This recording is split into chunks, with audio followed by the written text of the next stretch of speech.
খুলনাবাসী, জাহান্নামে যখনই মানুষকে নিয়ে যাওয়া হবে, দরজা খোলা হবে, প্রবেশ করি আবার দরজা তালা লাগিয়ে দেওয়া হবে।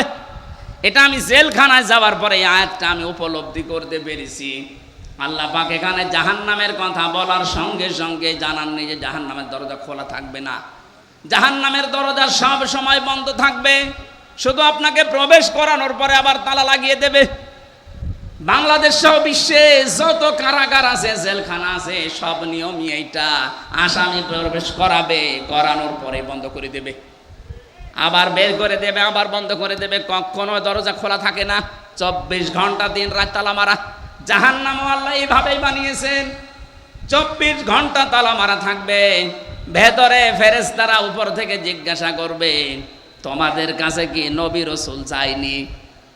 খুলনার মানুষেরা হয়তো ওই সময় বলতে পারে না, 1500 বছর আগে নবী রাসূল পার হয়ে গেছে, আমি নবী রাসূল পাবো কোথায়?